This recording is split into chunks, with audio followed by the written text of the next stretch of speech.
Yo folks, and welcome to the channel. My name is Bork. In today's video, we'll be talking about the upcoming games for the month of February, mobile, PC, and console titles all alike, and we'll have everything on the list. Huge thank yous to the u/milk community for providing this list. As always, make sure to check out their Discord or mine. Let's go ahead and jump right into this. First thing being is Noise Light Starlight. Now, when it comes to this game, it's going to be your standard, I guess, mobile rhythm-based bullet RPG. It's a little bit different on like the art style perspective, but I think it looks kind of interesting. If you want to try something different, this game is already out, and I guess this is sort of like your fill for gacha games. I'm not sure if this is actually going to be a gacha, but in case you want to play something a little bit different, this is going to be on the horizon. Also, for JP Land, Attack on Titan Brave Order is going to be releasing as well on February 11th. And as far as this title goes, it's going to be your standard turn-based RPG with Eren and Levi, all your beloved Attack on Titan characters, you know, pretty much beating up on some Titans from the original series, the season 1. I'm not sure if this is going to carry over into Attack on Titan final season, which is currently out, which is absolutely amazing. Probably going to be one of the better animes, but we shall see how this one goes. So feel free to check it out. Then we have Dream, Maester, and the Recollected Black Fairy launch date confirmed for February 17th. Now, as far as this one goes, when I was looking at some of the gameplay, it kind of reminded me of something from Princess Connect. So if you want more of an otome style sort of game, you know, feel free to check this one out. The husbandos look pretty cool in this one, and the fact that it sort of reminds me of Princess Connect seems pretty cool in my opinion. And then there's the open beta for Soultie if you want to check out this game, February 8th through February 14th. Now, when I was actually looking at the trailer for this one, it looks pretty beautiful, all things considered. I know it's only going to be, you know, open beta for like JP players. I'm not sure if they're going to do the whole thing where it's like, is it only going to be for JP IPs? I doubt it, because that's a little too much effort just for an open beta. But you can see one of the waifus right here. She has like the glowing eye megalovania sort of deal happening, and I think that's like more popularized in JP now. And then look at her, I guess she's sort of transforming, and you saw some gameplay earlier right there. This is going to be, I guess, the open world map. That reminds me a lot of Epic 7 during like the Guild Wars and stuff, and this sort of waifus and the style that they're going for. It really reminds me of Destiny Child. So they have a couple of SSRs they're teasing out. This one, she sort of reminds me of something from like Santa because of like the red and white sort of color scheme going on there. But fairly interesting looking title, you know, for open beta if you want to try that one out. We also have Warhammer 40,000 Tacticus that's out on early access. If you want to play this game, it is going to be out on mostly Android and iOS. Came out of nowhere. Just note, when it comes to like these early access games, I would never put any money into it, no matter how much you like the Warhammer series. And not to mention, you know, you just never know if these will actually release or if they have the actual IP. Like, did anyone approve this Warhammer game releasing? And it looks like to be sort of like a tile-based tactical RPG. So, you know, check it out in case you want to do so. Came out of nowhere, but don't spend any money, as I always say. Arrowmancer is actually scheduled for sometime in February, apparently. I'm not sure how accurate this is, but I was talking about this game earlier, how you can essentially create your own husbando, your own waifu, your own pretty much flavor of character. Now, I saw some comments on the video when I released this one, where's the story and how are we going to sort of get to know the characters that we create. That is an interesting dynamic. I am sure that they will explain it. There's going to be plenty of different, or if not unlimited amount of character dynamics and interactions going on with that one. So it's going to be pretty interesting. Then we have Immortals Muff that's also going to be releasing in JP. I think this one looks pretty cool. I was checking out some of the gameplay. Seems a little bit chaotic for my taste, but as you can see, it's sort of a mech style game, and what you are doing is fighting hordes of enemies. You're going to be using ults. Now, as far as this sort of gameplay coming to mobile devices, I haven't seen anything like this that's too similar, at least with this sort of UI. I've seen games like this, but nothing to the extent where they changed, like, you know, how everything sort of looks. And it's kind of interesting. They're fighting like these aliens, and then there's like robots. Obviously, that looked like a husbando or a trap. I'm not sure what's going on there, but it's kind of interesting how you're mixing the different characters. There's 4 different characters on this one, and I don't know, it just seems kind of cool. It doesn't seem like there's an auto button anywhere as well. So So if you want to check this out, if you have like the capabilities to play JP games, that one looks pretty cool as well. Next thing is Heavens Burns Red. Now, when I was looking at this title, it kind of surprised me on the art style, like as far as everything looked. Here it is in all of its glory. Now, when I was looking at this, I was like, oh, all right, the art style, it reminds me of something, how do I say this? It has that 86 sort of feel to it where like the color palette is more toned down, but definitely there's a lot of different things going on at the same time, but there's hyper detail on the shading, which I kind of like. It's like, you know, your normal anime based 3D polygon game. Now, when I was looking at the gameplay though, a more high polished 3D game. Obviously, it's only going to be out in JP, but I thought it was pretty cool to check out. The characters seem kind of interesting. Everyone has a very distinct personality. The facial expressions on this game, it's exceptionally spot on. There's not a lot of games that pretty much put emphasis on that aspect, but of course it's only going to be out in JP, so we don't know how this is going to do because we can't really get our hands on it. But I just wanted to talk about it, and probably this game, I've been talking about it for a while. Maybe it'll release in February, maybe not. It's going to be that webtoon sort of like zombie style game, Juju Island. I'm not sure if this is going to be, or no, this is a yokai game or demon style. I'm not sure. Regardless, this is going to be a webtoon-esque sort of RPG. So if you want to try this one out, hopefully it finally releases in February. The month of February is not looking that great for mobile titles, but for gamers in general, the month of February is going to be pretty stacked. Let's go ahead and look at some titles. The games that I'm excited for, if they do release, is My Hero Ultra Impact, which we'll cover later, but this just came out on pre-reg and just know it's going to be by Bandai, so the monetization will be And then Exorcist in Island. Everything else looks kind of okay. I was looking at this Dreamy Clover Town game. It didn't seem like something that stuck out to me as, oh, this is gonna be a fun game, but it's a game. So yeah, there's that.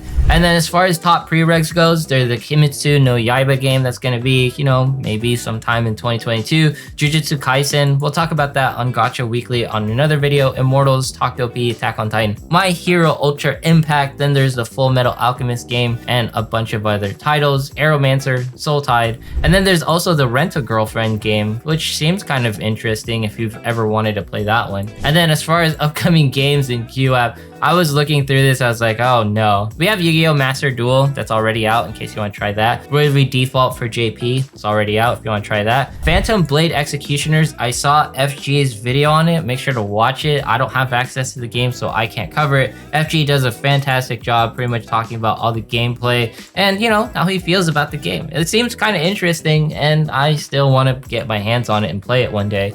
And then the rest of the games that we've already talked about for February.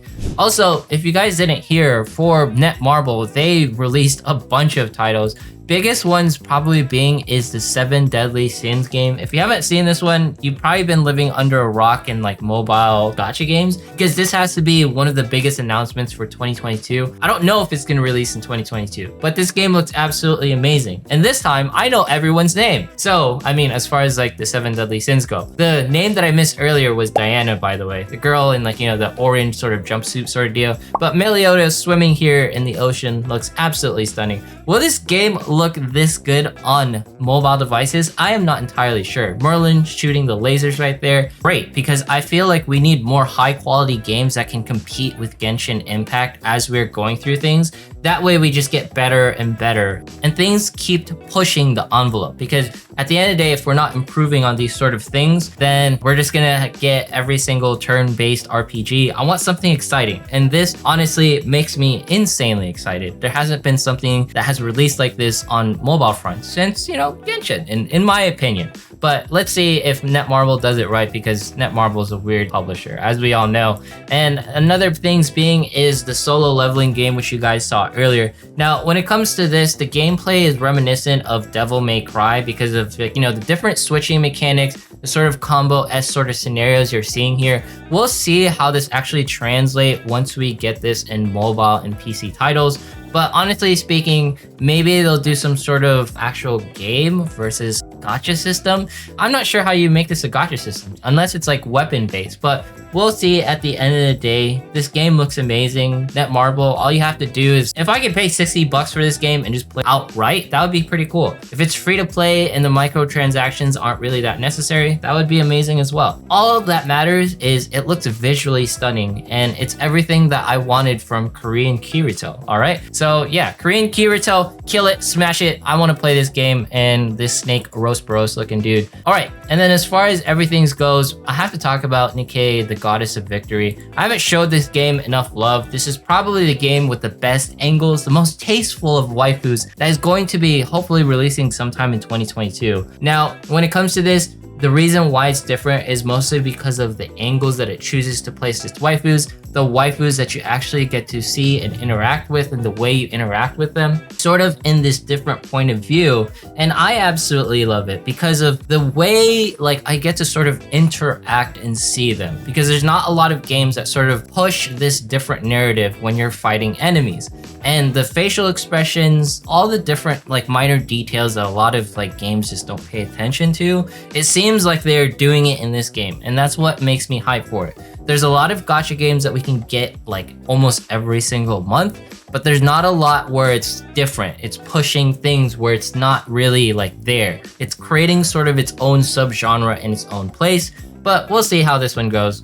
Goddess, Nikkei of Victory. I'm sure I'm mixing up words because I have dyslexia. It looks amazing. I want to play this. Let's see what happens for the month of 2020, or the month of February. I doubt this is going to be releasing, but the year of 2022 is what I mean. And then we also talked about the My Hero Ultra Impact video. Now, when it comes to this one, I'm not sure if this is going to be out in February, hopefully sometime in 2022. This is the better half of the My Hero Academia games that has been releasing. This one was actually doing pretty well in JP, not like stunning, but for those who wanted a My Hero Academia game, this is probably going to be the one to keep your eye out on. And then some recommended games from the folks in JP. They're going to be talking about Bravely Default being number 1. And then of course, there's going to be Yu-Gi-Oh! Master Duel, which is actually an EN. You can play this on Steam, mobile devices, wherever you want. And then a few other titles that didn't really get me too excited. Counterside JP is going to be releasing, or it's already out. So, you know, Counterside's a pretty good game if you want to play that out right now. And then I found this game out of nowhere. I was just scrolling through my feeds and stuff. Dragon Quest Walk is out in JP if you ever wanted to play that and spoof your address. I think it's an interesting concept to place an actual RPG, like a turn-based one, in like, you know, the open world. Now, let's go ahead and jump into the big titles for this month as far as like actual gaming goes. For PS4 and PS5 exclusively, Horizon is going to be releasing. Honestly, when it comes to this title, I think it looks absolutely stunning. I cannot wait to play it. And if I manage to, you know, maybe do a stream, we'll talk about it. But at the end of the day, I just want to play this game because it looks absolutely amazing. The world building, the lore, everything about it is going to be absolutely insane. It's probably going to be one of the game of the years for 2022. Then we have another game of the year, Elden Ring right here. It's going to be out on pretty much every single sort of platform except for mobile devices, of course. And here's going to be a look at some of the gameplay. The bosses look absolutely hideous and something from like Berserk, and I am terrified when I fight these things. I played the Dark Souls series, get my ass completely like kicked out of this world. Like, I cannot play these games. Hopefully with Elden Ring, I can actually like sort of try this game and get through it without having nightmares and all that stuff. I'm very prone to them. But honestly, this game is probably going to be game of the year for 2022 as well. I think if it does like more of like that casual aspect, it'll be pretty good. But I know a lot of the Dark Souls fans won't like the casual sort of feel. But at the end of the day, look at this game. It looks stunning. We have to talk about it for the month of February. I need this game. The bosses, the story, everything about it seems at a grander and more historical sort of scale. A scale that doesn't come out. We don't get a game like this every year. This feels like it's going to be sort of once of a lifetime. And I kind of want to experience the story and see how it goes. Especially it's an entirely new title from the From Software sort of team. And yeah, I just wanted to cover this. I know we usually only talk about mobile and gacha games, but come on now. We have to give some love to some of the best games coming out for this year. It's so exciting and I cannot wait for this one. We'll see how that all goes. And probably the game that I'm most hyped for this month, honestly, is going to be Lost Ark. Now, some of you might be wondering, what is this? It's going to be MMORPG releasing on February 11th, 2022. And just note, when it comes to this game, everyone can play it. It's free to play, so you don't have to worry about being like, oh, Bork, do I need to pay for anything? No, if you have a computer, you can play this game. And don't worry about the graphics. It's a 5-year-old game. So if you got your laptop or PC from 5 years ago, I'm pretty sure you can probably play this game. Now, don't be fooled by sort of the top-down isometric sort of viewpoint. This game is more action-oriented, and I hear it's very different from the Diablo series. And, you know, it has like sort of that same sort of loot system, but this is the #1 PvE game in Korea. And as we all know, Korea is one of the biggest hubs for gaming.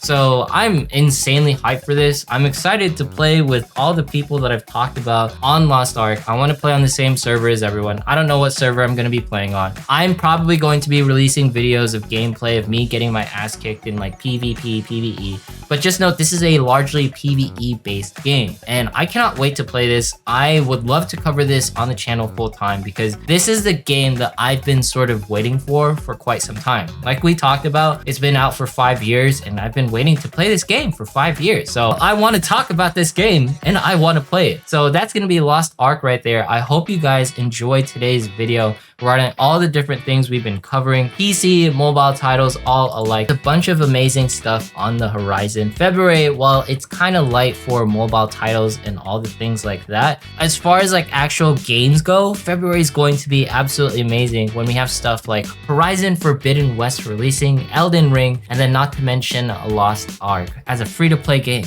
you can play it free. Anyways, if you made it this far in today's video, consider subscribing, dropping a like, leaving a comment, follow me on Twitch, follow me on Twitter. Once we hit 30,000 subs, we'll be doing a giveaway. Thanks so much for watching. Have yourself a fantastic day, and see you guys in the next one.